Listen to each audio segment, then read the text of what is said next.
We have finally hit the episodes of Axess that were not dubbed, at least as far as any of us publicly know. Who knows, maybe the ones that got skipped are sitting in a box in Canada somewhere. It has happened before with series that got dubs and then didn't get all of their episodes on home video until decades later. Discotheque's rescue of Cyborg 009 or Ninja Robot's Tobikage being a perfect example of that.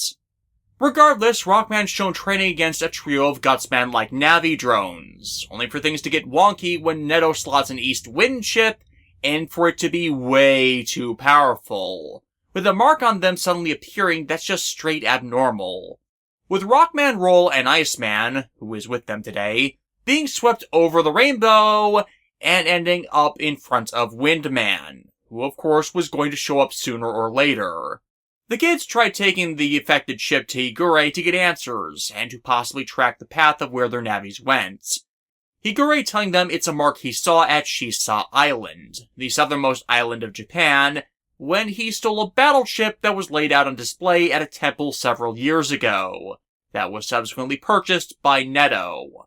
Higure didn't catch that the chip was in any way abnormally programmed, because of course as established previously, Higure is a terrible depiction of an otaku, and thus everyone else is stuck with the mess of his making.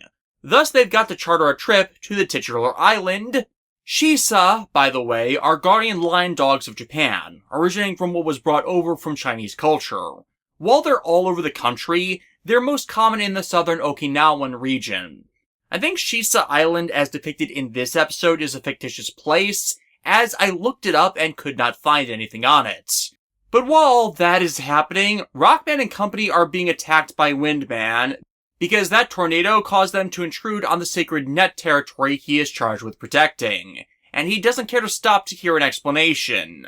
At least until his operator, Ran intervenes as the reasonable one.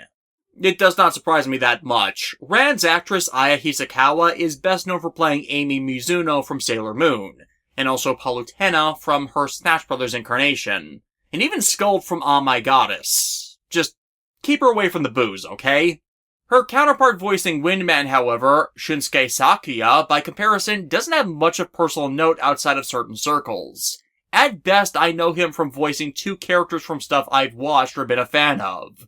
Rin from Final Fantasy X, and Blackbeat from the Juko B-Fighter series that was adapted by Saban into Big Bad Beetleborgs. Now, he has done other stuff, but mostly he's known for doing the Japanese dub for Western movies and television shows. Regardless, Ran hears them out, learning of the overpowered ship, and decides to hold them until their operators arrive, meeting said group at the airport, and explaining the chip Higure stole actually contains the sealed data of a spiritual wind god of the island, which once more shows how bad an otaku Higure in this is.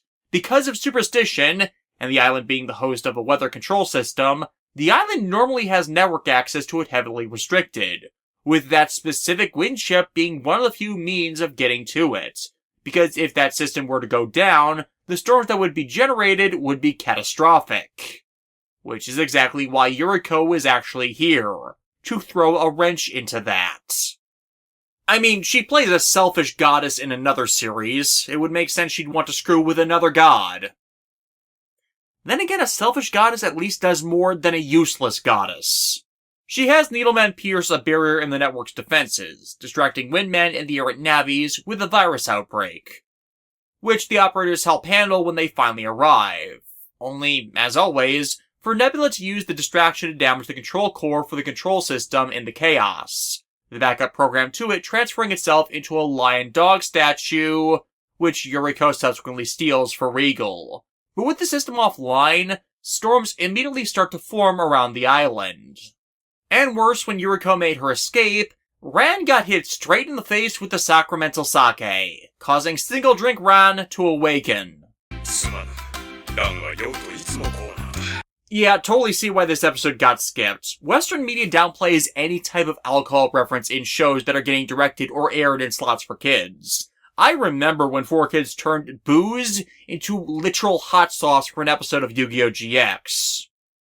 Admittedly, that kind of blended in with how insane Yu-Gi-Oh! GX could be early on, but it's still a legitimate example.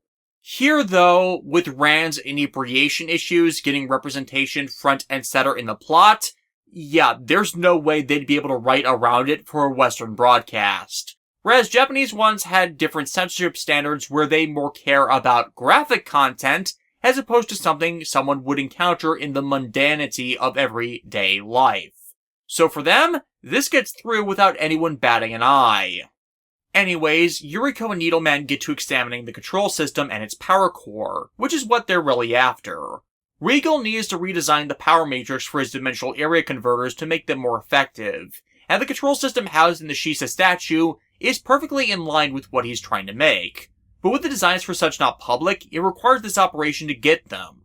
Problem is, the system was designed to be copy-proof and write-protected, so Needleman's attempted analysis doesn't result in anything usable. And in fact, it backfires, the control core absorbing Needleman instead. And with storms already forming around the island and threatening the populace, it becomes a race against time to confront Yuriko before it's too late. Well, that was easy. But again, long jackets like that, they're going to catch heavy wind. But with Needleman assimilated into the core, well, they need to get him out of it before the system can be used to stop the storm. Though with him still accessing it, Needleman can direct some of its power to boost his own, which disrupts trying to get him out. The tide of battle only changing when Ran brings Windman on the server to disrupt and calm the wind control of the system, as Windman specifically created to prevent the system going nuts like this. But with Needleman tapping more and more of the core's power, even he's having a hard time, eventually resulting in him and Rockman harmonizing to overcome it, resulting in another unison.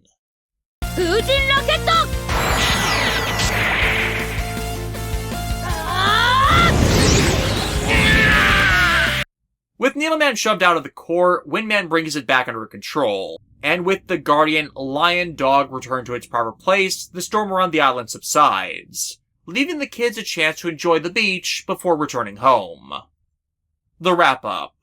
We have I've Got Soul for the acquisition of Wind Soul, and the completion of the Red Sun-related Soul Unison chip library. We've got Wind Breaker! To Windman stopping a storm from brewing. We have Villain Faceplant, to Yuriko actually literally getting stepped on in this episode, and frankly it's a bit overdue. Yuriko's been a consistent badass all series, and it's important sometimes to remind an audience that a character and their abilities are not infallible. Despite it never being broadcast, or to our knowledge even imported, this one's a completely harmless filler episode, with some understandable reasons with regards to content on why it was skipped over. Or at least better ones than many of the others that got skipped in import before this had. Had Axess ever gotten proper DVD releases on our side of things, it should have been included, I would think, as what's proper for a home release and on broadcast have different standards to them. But as we didn't get any, it's hard to fault it that much on such.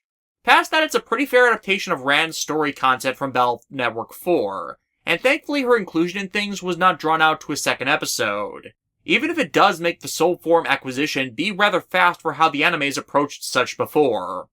Considering soul unisons were created under even less harmonious circumstances in the games, however, well, that's certainly a detail that can just be mulliganed in this case.